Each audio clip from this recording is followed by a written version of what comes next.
Monday, December 11th, 1978. New York's John F. Kennedy Airport, among America's busiest. Around 3 a.m., a black van carrying 8 masked men drives past the departure gates to the back of the airport. JFK, it's one of the country's biggest and busiest airports, but what the ordinary flyer would fail to notice is outside of the terminals, there are a whole bunch of warehouses. And those warehouses are used to store cargo that's bound for other destinations. If you've got electronics from Japan or wine from France, they're going to be stored there until they can be shipped onward to their final destination. Lufthansa is essentially the unofficial airlines of European banks. They are bringing in American currency, European currency, security bonds. And on top of that, luxury goods, furs, Swiss watches, fine jewelry, all of this stored at the Lufthansa warehouses. This is the ramp up right before Christmas, so they're seeing an influx of merchandise, influx of cash, influx in jewels. So that high value room, which normally has $1 million, now has $5 million at least in cash and about $800,000 in jewels. Today's value about $28 million. For decades, it's been an airtight system. No one has dared to try to breach it. But within the hour, all of that will change. The van drives up, and 6 of the 8 men get out. They cut off the padlock, run into the warehouse, and they seem to have timed it perfectly because all of the employees are in the employee break room, all having a meal break. They hold all of them at gunpoint and handcuff them to one another. And then they take their wallets and they're looking at their IDs and they're checking it against a list of guards. So these guys know which guards are supposed to be there. And they tell the guys while they're on the ground, if you guys make any false moves, not only are we gonna shoot you, but then we're gonna go to the address on your ID and we're gonna kill your whole family. Missing from the list, the nighttime supervisor with the keys to the high-value room. He's still downstairs in his office. They can't actually just storm into his office because he's got a panic button under his desk and police would show up almost immediately. So they pull one of the guards off the floor with a gun to his head and they force him to call the supervisor. And he tells him that Lufthansa is on the phone from Germany and they'll only talk to the person in charge. So the supervisor comes out to the floor with his keys. Now all the thieves have to do is make sure that the manager turns both keys at exactly the same moment, or the place will be swarming with cops. One of these armed guys says, we know how this system works. If you have a single slip up, you're a dead man. So he follows the protocol exactly, gets through the main door, gets into the high value room. They see more to steal than they could have ever imagined, and they are ready to take it all. They start stuffing all of this cash, jewels, watches into 40 burlap bags and dragging them meticulously out to the van. And by 4:16, they've completely cleaned out the high-value room. Usually with cash, you're able to look at the serial numbers and track the currency. But in this case, because it's older currency and because it's coming from overseas, there's no way to actually do that. The serial numbers aren't listed anywhere. So this money is actually untraceable. They dust for fingerprints, but no forensic evidence is left behind. Within hours, it's international news. They're calling it the crime of the century. These guys just pulled off the perfect crime. Though no one died during the Lufthansa heist, a trail of bodies has turned up in its wake. The FBI is now taking a long, hard look at one man in the Lucchese family cold enough to murder his fellow conspirators. If there's any mobster who wouldn't think twice about shooting a friend in the back of the head, it's Jimmy the Gent. Most people probably know Jimmy the Gent from the character that Robert De Niro played in Goodfellas. In 1962, Jimmy Burke is set to marry his fiancée, and a few weeks before the wedding, he realizes that she's being stalked by an ex.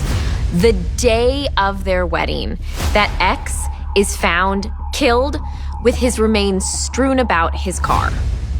Burke is never actually charged with the crime, but his reputation for bloody vengeance starts to spread. In May 1980, the Lufthansa case takes a dramatic turn.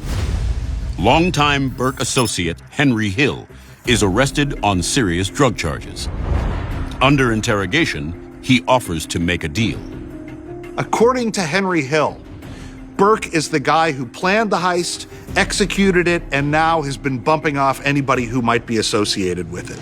Hill is afraid that he is on Burke's hit list and that he's going to be next, so better that Burke get put away than he ends up dead. Burke isn't just knocking people off because he doesn't want them testifying against him. He's doing it because everyone who is killed, that's one less person to share the loot.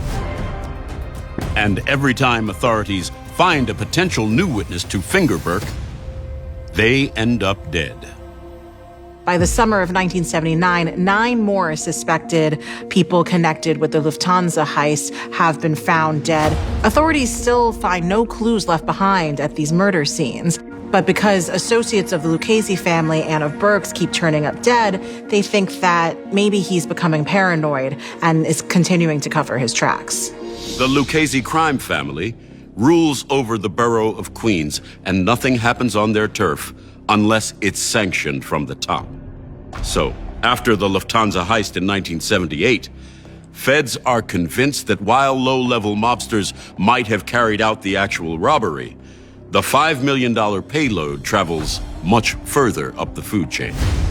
To get it back, they'll need to bring down the Godfather himself. This time, the feds have a secret weapon. They have Henry Hill, who's turned informant and is in the witness protection program. He's worked for the Lucchese family for decades. According to Hill, the Lucchese family have their hands in all kinds of industries across New York: trucking, construction, the garment industry, and they also make a lot of money shipping stolen goods and shaking down transportation and union organizations. The Lucchese family used to be one of the smaller families, but now under this dawn, with the increased amount of smuggling and stealing, not just from JFK, but also from LaGuardia and Newark, they've become one of the strongest and most powerful families in the mob.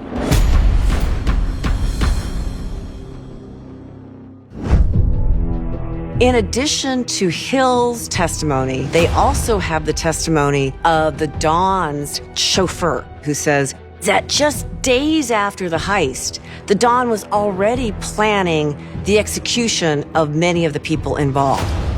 Nobody actually speaks to the Don himself directly except for his lieutenants. There are several levels of men before the order of a hit gets to the actual assassin. And that's by design. That's so that there are many levels of protection so that you can't trace that order directly back to the Don. If the feds can't nail Tony Ducks on the murders and the heist itself, there's only one other way authorities think they can bring him down: by finding the money. One of the authorities' major leads points them towards a lieutenant's house in Hollywood, Florida, where they believe couriers have brought a lot of this money to. And they're sent back to New York to make that run again. According to Henry Hill, once these couriers have either outlived their usefulness or might be getting too close and might turn, Tony Ducks orders their assassination. Once the money gets to Florida, where it goes is anyone's guess. The FBI gets a tip that $250,000 of it can be found in a safe deposit box in a Florida bank in Miami. But by the time the FBI gets there, it's been cleaned out. Law enforcement suspects at that point that Tony Ducks has laundered all of this money through legitimate businesses. He's got a flower shop, he's got taxi stands, he's got bars and restaurants.